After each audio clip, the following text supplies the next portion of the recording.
Brexit. No! This has gone from an act of economic self-harm to economic suicide unless you're very wealthy and connected to the financial markets and can bet on the pound tanking.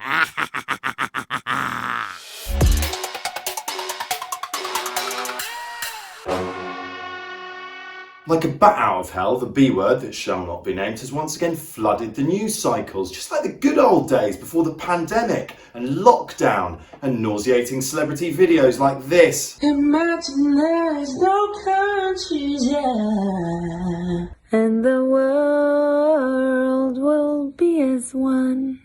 For me, Brexit was always about nationalistic, xenophobic messaging that Dominic weaponised and targeted at persuadable voters.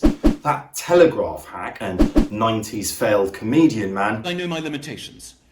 Whatever charisma is, I don't have it. led us on a merry dance. They promised to re-deliver a pastoral Britain that simply doesn't exist anymore. The theme of take back control, note the word back, triggering loss aversion, the feeling that something has been lost and we can regain what we've lost. Boris blustered absolute nonsense to disguise the moving sand. This deal delivers everything that I campaigned for Brexit. We take back control of our money so we can spend millions more every week on the NHS or whatever priorities we want. And the whole sorry affair has left us a worldwide laughingstock. And this was before, last week, in the House of Commons, a senior Conservative member of the government came to tell the nation that they intended to break the law. I would say to my honourable friend that yes, this does break international law in a very specific and limited way. The government's internal market bill breaks international law because it overrides part of the Brexit withdrawal agreement. This is good old British exceptionalism on methamphetamine. Amped up, eyeballs bulging, telling anyone who'll listen that they know what they're doing, that it's all part of a four-dimensional chess game, part of the negotiation, that you just need to believe in the miracle as if they were Jesus Christ themselves. They want to convince us that they know what they're doing, when it's patently obvious to anyone who's not high on drugs that they absolutely don't. I could never have imagined him coming along and saying we are going to legislate to break international law on an agreement we had signed less than a year earlier as a country. But that is what this bill does. Let's just really take this in for a moment. The British government, after signing a legally binding document with the European Union and running an entire election campaign on the basis that they had an oven-ready Brexit deal, We've got a great deal ready to go, oven ready, slam it in the microwave. and that their sole intention was to get Brexit done, Get Brexit done. Let's get Brexit done, my friends, and get on with our project. then came to the House of Commons to tell us that they were going to break the law.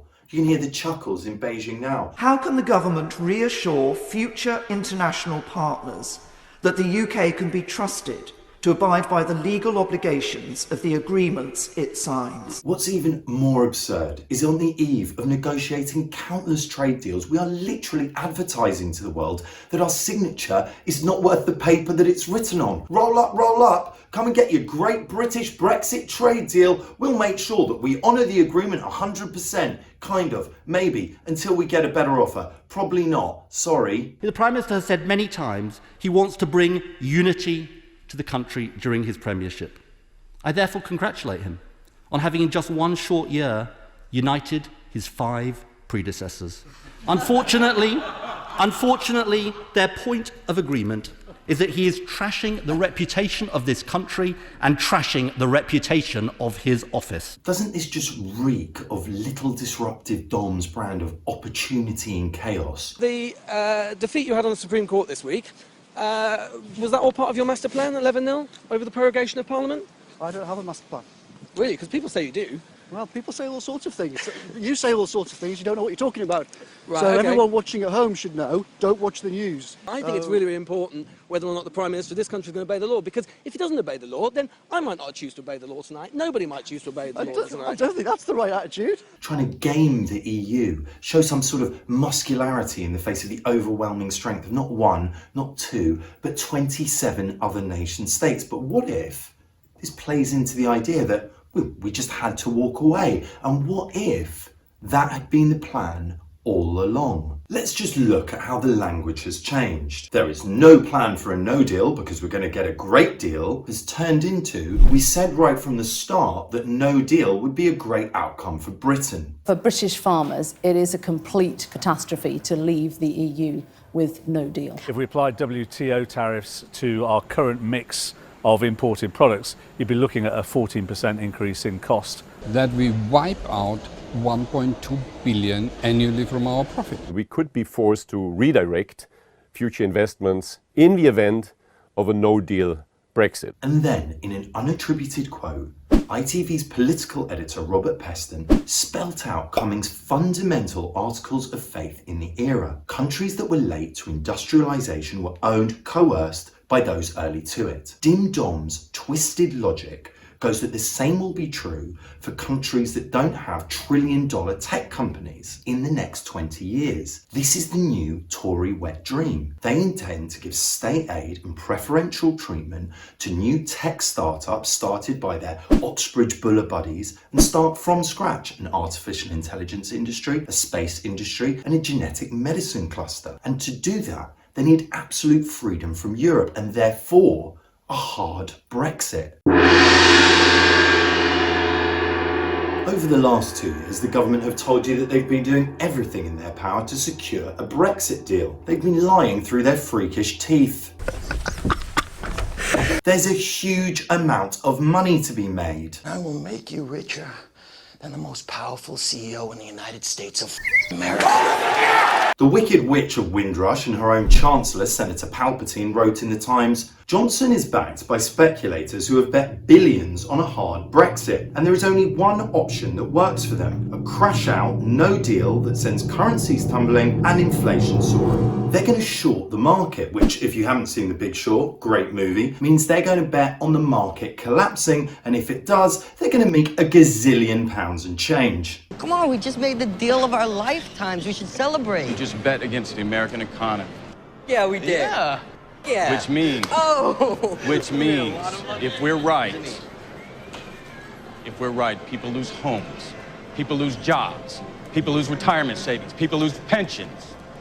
You know what I hate about banking? It reduces people to numbers. Here's a number. Every 1% unemployment goes up, 40,000 people die. Did you know that? No. Did you know that? No, I didn't know that. We were just excited.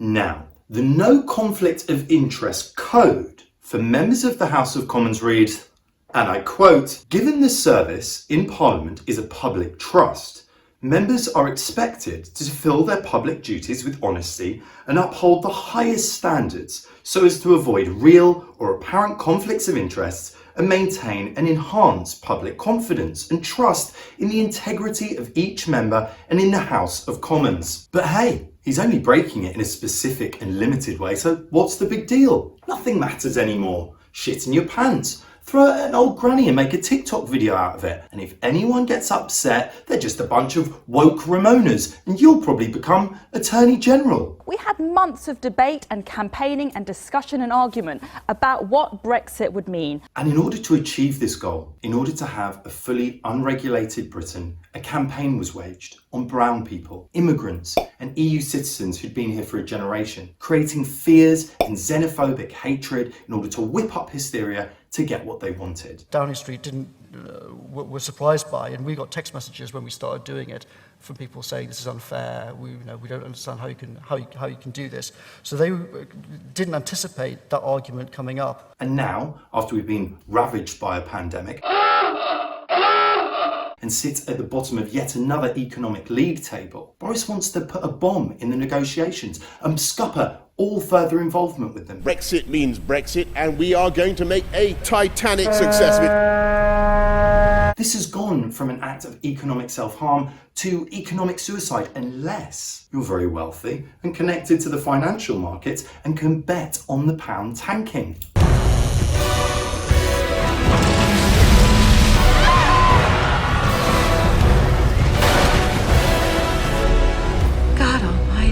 As we face the opportunities ahead of us, our shared interests and ambitions can bring us together.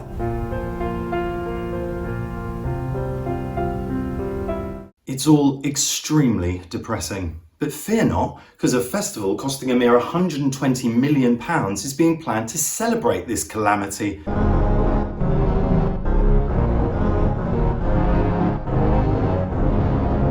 You can get caked off your tits on bunting and xenophobic nostalgia.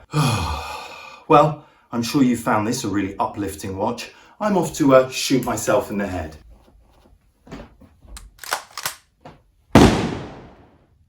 Thank you very much.